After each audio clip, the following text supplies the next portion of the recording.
여러분, 우리 지난주 설교 떠올리면서 오늘 말씀 들을 건데요. 먼저 오늘의 설교 제목을 같이 한번 큰 소리로 읽어보겠습니다. 그리고 혹시나 큰 소리를 내기 싫거나 낼 수 없는 친구들은 우리 댓글에다가 한번 써볼까요? 오늘 설교 제목을 한번 댓글에다가 여러분이 손수 써보세요. 알았죠? 자, 같이 읽어봅시다. 시작. 예수님이 오신 이유. 음, 예수님이 왜 오셨을까? 혹시 이 질문에 대해서 생각해 본 친구가 있는지 모르겠어요. 여러분, 성탄절 이렇게 지금 분위기가 어떻게 느껴지는지 궁금해요, 전도사님. 뭐 집에 어떤 친구들은 이렇게 반짝반짝 불들, 조명들을 달아놨을 수도 있고, 그리고 뭐 이렇게 트리, 크리스마스 트리를 이렇게 설치해 놓았을 수도 있고, 아니면 뭐 옷이라든지 이렇게 산타 모자, 뭐 루돌프 사슴, 머리띠 이런 것들을 아마 소품으로 갖고 있는 친구들도 있을 거예요. 그러면 이런 것들을 할 때 어떤 느낌이 들까라는 거예요. 왠지 기분이 좋아지지 않아요? 그쵸? 물론 지금 이렇게 아까 전도사님이 예배 시작하면서 얘기했던 것처럼 여러분 앞에 아무도 없어 지금. 우리 선생님 남자 선생님들밖에 없어. 그러니까 너무 이렇게 허전한 거예요. 그래서 솔직히 말하면 전도사님은 성탄절이라고 해서 그렇게 막 엄청나게 막 기쁘지가 않아요. 솔직히 말하면. 그런데 그런데도 불구하고 성탄절을 왜 기쁘다고 하느냐라는 거예요. 와, 예수님이 오셨어요. 축하해요. 이런단 말이에요. 근데 예수님이 지금 태어나시고 우리한테 오신 게 축하받을 일이에요? 그쵸? 왜 축하해야 되지? 혹시 이런 생각 해본 적이 있어요? 우와, 지금 보니까 댓글로 이렇게 예쁘게 우리 선생님들도 그렇고 우리 유진이도 그렇고 설교 제목을 잘 써주고 있어요. 전도사님은 여러분들의 댓글을 조금 늦게 봐요. 알겠죠? 조금 늦게 봐도 괜찮아요. 여러분 계속 이렇게 소통해 주세요. 자, 이렇게 예수님이 오셨을 때 축하해요, 기뻐해요 이렇게 말한단 말이에요. 근데 우리의 현실은 오늘 전도사님이 이렇게 여러분들 얼굴 못 봐서 속상한 것처럼 기분이 안 좋을 때도 있단 말이에요. 그럼에도 불구하고 성탄절이 왜 기쁘냐라고 하는 거랑 오늘 설교 제목이랑 연결이 돼요. 자, 그거에 대해서 오늘 얘기를 해볼 건데요. 자, 우리 지난주 말씀 기억나나요? 지난주 말씀 보면 자, 사가랴하고 천사 만났어요. 그림이 달라졌죠?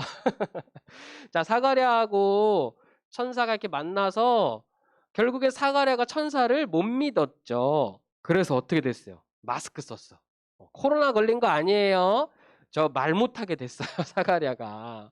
말을 못하게 됐는데 약속했어요. 믿음이 없다고 막 혼내고 저주하고 그렇게 한 게 아니라 하나님께서는 믿음을 주고 싶으셨어요. 그래서 잠시 동안 말 못하게 하시고 사가랴가 그 말씀을 믿을 때 딱 말할 수 있도록 하셨어요. 사가랴가 말 못하는 상황에서 엘리사벳이랑 이렇게 집에서 만났는데 엘리사벳이 어떻게 해요? 지금 배에 지금 아기가 있어요. 배에. 근데 이 아기가 잘 태어났어요. 그리고 축하하러 친척들이 왔어요. 근데 이 친척들이 이름 지으라고 할 때, 아이, 우리 가문에 이름이 있잖아. 그렇게 지어야지. 이렇게 얘기했는데, 사가랴가 어떻게 했을까요? 아니야. 하나님이 나한테 천사를 통해서 요한이라고 이름하라고 했어. 이렇게 딱 믿음으로 반응을 했어요. 그러니까 마스크가 벗어졌어요. 다시 말을 할 수 있게 된 거예요. 그래서 사가랴가 하나님한테 찬송했어요. 그래서 우리가 이 말씀을 들으면서 하나님은 약속을 꼭 이루시는 분이구나 이렇게 배웠어요. 그리고 우리 하나님은 이렇게 우리에게 믿음을 주시는 분이구나 라는 것도 배웠어요. 자, 이게 지난주 이야기였어요. 자, 그리고 우리 다시 마리아의 이야기로 넘어와서 마리아가 막 이렇게 배가 아까 엘리사벳이 임신한 것처럼 배가 이렇게 볼록하게 나와서 막 여기저기 이렇게 머물 수 있는 집을 막 찾아다녔는데 사람들이 문을 열어주지 않았어요. 심지어 저 요셉은요, 아주 유명한 사람이었거든요. 그냥 우리 동네에서 요셉이 왔대 그러면 모든 사람들이 문을 열어줬어야 돼요. 그런데 이상하게도 많은 사람들이 문을 열어주지 않은 거예요. 자, 그래서 그림에 보니까 지금 주변에 뭐가 있어요? 마리아가 있고 요셉이 있고 아기 예수님이 태어났는데 주변에 동물들이 있었어요. 강아지도 있고 양도 있고 말도 있고. 그냥 강아지, 말, 양 이렇게 짐승들이 밥을 먹는 그 구유에 아기 예수님이 태어나신 거예요. 사람들 참 나쁘죠? 여러분, 착한 우리 친구들은 아마도 이렇게 했을 텐데, 진짜 막 어디서 도와주세요, 도와주세요 하는 사람 있으면 얼른 도와줄 텐데, 그러지 않았단 말이에요. 그래서 결국 이렇게 힘들게 아기 예수님이 태어난 거예요.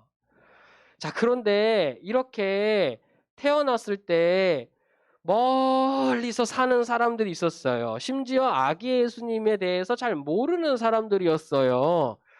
그런데 이 사람들이 뭔가 유난히 더 어둡게 느껴졌어, 그날 밤이. 근데 이게 웬일이야? 하늘에서 엄청나게 크고 밝은 별이 뿅 하고 뜬 거예요. 그리고 그 사람들이 저 별을 본 거예요. 뭐야? 이상하다. 여러분, 이 사람들 이름 아나요? 이 사람들 이름이 뭐예요? 아는 친구들 댓글로 한번 쳐보세요. 그리고 전도사님이 막간 설교 도중 퀴즈 하나 낼게요. 이 사람들의 이름 어떻게 불리었는지 그 명칭을 한번 이름을 써보고, 그리고 그 답, 그렇지. 뭔가 올라오고 있어. 이 사람들의 숫자는 몇 명이었을까요? 이렇게 한번 들었으면 댓글로 한번 남겨보세요. 어쨌든 이 정체모를 어떤 사람은 피부가 까만 사람도 있고요. 어떤 사람은 피부가 노란 사람도 있고 어떤 사람은 그냥 이렇게 그냥 뭐 보통 우리 주변에서 볼 수 있음직한 그런 사람들이었어요. 근데 이 사람들이 하여튼 모여가지고 별을 본 거예요. 별을 보고 우와, 저거는 분명 왕의 별이다. 왕의 별이다.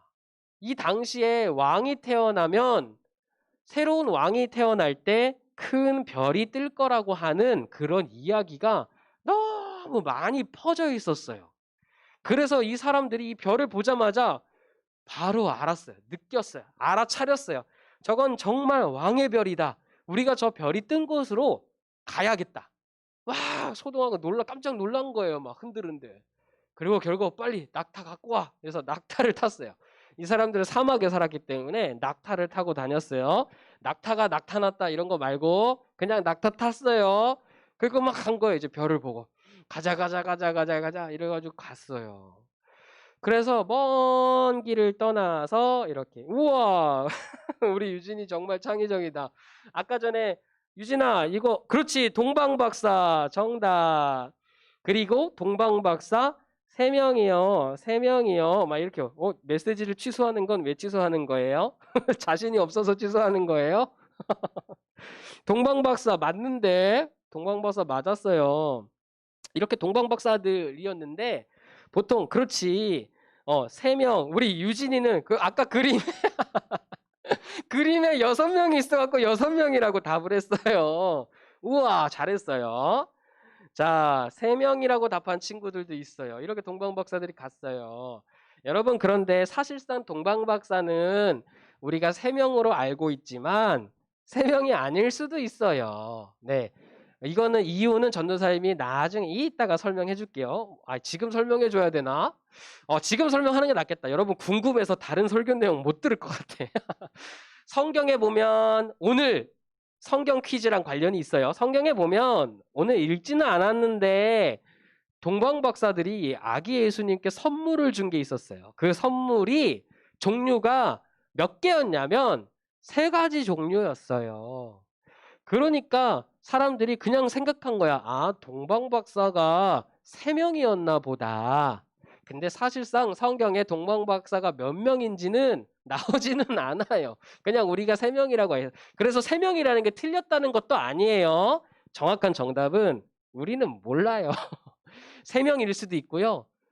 아닐 수도 있고요. 더 많을 수도 있어요. 어쨌든 중요한 게 뭐냐면 지금 해외에서 우리나라로 따지면 일본 사람, 중국 사람, 러시아 사람이 우리나라에 왕이 태어난다고 해서 그 비싼 선물을 가지고 찾아왔다는 게 중요한 거예요. 왕의 별을 보고 찾아온 거예요. 그래서 이렇게 아기 예수님께 와서 선물을 이렇게 줬답니다. 왕이. 그러니까 예수님을 지금 뭐라고 이렇게 얘기했냐면 왕이라고 불렀어요. 왕. 동방박사들이 왕이라고 불렀단 말이에요. 지창순 선생님께서 남방 박사 아니에요, 전도사님 이랬는데요. 저기 그러지 마세요. 여기서 이러시면 안 됩니다. 남방 박사 아니야. 근데 남쪽일 수도 있겠다. 왜냐하면요, 여러분, 이 동방 박사는 무조건 동쪽에서만 온 사람들이 아니랍니다. 하여튼 재밌죠? 자, 이렇게 예수님을 왕으로 여겼다는 거예요. 자, 그러면 오늘 설교 질문에다가 여러분 제목에다가 대답을 한번 해볼까요? 예수님이 오신 이유는 뭐냐면 왕이 되어주시는 거예요. 우리의 왕, 우리 친구들의 왕이 되어주시려고 이 땅에 오신 거예요. 오신 거예요. 그걸 어떻게 알 수 있냐면 다시 깜깜한 밤, 유난히 깜깜한 밤처럼 전도사님이 묘사를 한번 해봤어요. 사진에다가 까만색을 입혔어. 더 어둡게 만들었어요. 왜 이렇게 했냐면 이 당시에 헤롯이라고 하는 아주 포악한 왕이 다스리고 있었거든요. 여러분을 만약에 이렇게 다스리는 왕이 우리나라로 생각한다면 우리 뭐 교장 선생님이나 여러분의 담임 선생님이 맨날 여러분 때려. 막 욕해. 여러분 그러면은 그 선생님 혹은 뭐 누구든 하여튼 뭐 교장 선생님이든 누구든 간에 그렇게 나쁜 어른이 있으면 거기서 같이 살 수 있어요? 얼마나 살기가 어렵겠어요. 그쵸? 이 헤롯 왕은요. 그냥 어린 애기들도 막 닥치는 대로 다 죽여버렸어요. 너무 잔인한 왕이었어요. 왜냐하면 자기의 왕이 되는 왕 자리를 뺏길까봐. 왕 자리를 뺏길까봐 사람들, 막 어린 애기들도 다 그렇게 잔인하게 그렇게 한 거예요. 정말 나쁜 왕이죠. 그러니까 보세요, 여러분. 이런 왕이 다스리니까 거기 사는 사람들도 보세요. 지금 마리아랑 요셉이 당장이라도 막 아기를 낳을 것 같아서 너무 위급한 상황인데 문을 열어주지 않아요. 집에 문을 열어주지 않으니까 결국에는 짐승들이 밥을 먹는 집에 들어가서 아기가 태어난 거예요. 얼마나 위험해요. 옆에 계신 엄마한테 여러분 이렇게 고개 돌려서 물어보세요. 엄마, 나 태어날 때는 어떻게 태어났어? 그러면은 우리 엄마들 아마 이렇게 대답하실 수도 있어요. 엄마가 정말 너 낳을 때 많이 힘들고 많이 아팠어. 그런데 너가 딱 태어나자마자 그 모든 아팠던 게 다 잊혀졌어. 분명히 이렇게 대답할 거예요. 정말로. 뭐 장난치지 마세요. 엄마는 너 낳고 막 이런 거 하지 마세요. 자, 어쨌든 이렇게 나쁜 왕이 다스리니까 사람들도 마음이 막 이렇게 남을 도와주고 싶은 생각이 안 드는 거예요. 너무 슬퍼. 이런 세상에 사람들이 살다가 힘드니까 구원을 찾는 거예요. 나를 해방시켜 줄 사람, 나를 행복하게 만들어줄 사람이 왔으면 좋겠다. 저 왕 빨리 바뀌었으면 좋겠다. 막 이렇게 생각을 한 거예요. 그래서 이 왕으로서 아기 예수님이 오신 거야. 그래서 저렇게 큰 별로 오신 거예요. 그러니까 이 왕 또 어떻게 알 수 있냐면 헤롯이 이 별을 보고 동방 박사들이 왔잖아요. 그러니까 그 박사들을 불러다가 이렇게 얘기해요. 그 왕이 태어난 데가 어디냐? 나도 가서 경배할란다. 여러분 이거 어떻게 하려는 거예요? 진짜 헤롯 왕이 아기 예수님한테 경배하려는 거였을까요? 아니면 그거 찾아서 어떻게 해버리려고 그랬을까요? 그쵸. 맞아요. 자기가 왕이어야 되는데 다른 사람을 왕이라고 하니까 그것도 주변에 있는 나라들의 유명한 사람들이 와가지고 똑똑한 사람들이 와가지고 그 사람이 왕이라고 하니까 심지어 애기인데 그 애기가 왕이라고 하니까 찾아서 죽이고 싶었던 너무너무 나쁜 왕. 여러분 이렇게 된다 그러면 어떡해요? 예수님이 오신 게 맞죠? 오셔야 되는 게 맞죠? 그쵸? 왕이 되러 오신 거예요. 그래서 저 별로 인해서 온 세상이 저렇게 화나게 됐다라는 걸 그림으로 한번 표현해 봤어요. 맞아요, 여러분. 예수님은 이렇게 힘들고 어렵고 아프고 슬픈 사람들을 행복하게 만드는 왕으로 오셨어요. 그래서 여러분들이 힘들고 아프고 슬프고 정말 어려움 당할 때 우리 예수님은 여러분들을 그냥 모른 채 하지 않으세요. 무조건 여러분들을 위해서 자기 목숨까지 내놓는 분이 바로 예수님이에요. 그만큼 여러분들을 사랑하세요. 여러분 아까 우리 노래 불렀죠. 하나님 마음 보여요. 여러분 지금 요즘에 코로나 때문에 밖에 못 나가지만 길을 걷다 보면 옆에 꽃이 펴 있고 길을 걷다 보면 옆에 작은 풀들이 펴 있는데 그 꽃잎과 그 풀 정말 바람에 흔들리는 그 약한 풀과 꽃잎에도 하나님의 사랑, 하나님이 그 꽃과 풀을 사랑으로 돌봐주시는 것처럼 예수님이 여러분들을 돌봐주시는 거예요. 자, 이렇게 되면 예수님이 우리에게 오신 이유 이제 알겠어요? 왕이 되어 주신다. 그런데 그 왕이 어떤 왕이냐? 헤롯 왕처럼 그렇게 포악한 왕이 아니고 우리가 어려울 때 우리를 돌봐주시는 왕으로 오셨다. 자, 우리 정리합시다. 우리 친구들 같이 이 내용 소리내서 읽어봅니다. 우리 엄마 아빠들 같이 읽어요. 세 줄 먼저 읽습니다. 시작. 헤롯은 못된 왕이었어요. 못된 왕이 다스리는 세상은 어둡고 슬펐어요. 백성들도 왕을 따라 똑같이 악했기 때문이에요. 여기서 악하다는 말은 되게 나빴다는 얘기예요. 자, 그 다음. 자, 반면에 예수님. 자, 세 절 또 큰 소리를 읽어요. 시작. 예수님은 세상을 사랑으로 다스리기 위해 오셨어요. 우리가 기쁜 이유는 예수님이 사랑으로 우리와 함께 하시며 돌봐주시는 왕으로 오셨기 때문이에요. 자, 이게 오늘의 말씀의 핵심이에요. 여러분, 예수님 여러분 사랑하시는 왕으로 이 땅에 오셨어요. 그래서 여러분들을 도와주실 거예요. 그래서 우리가 이렇게 코로나 때문에 슬프고 외롭고 힘들어도 기뻐할 수 있는 이유가 되는 거예요. 예수님이 바로 여러분들의 기쁨이랍니다. 여러분들을 돌봐주시는 왕이십니다.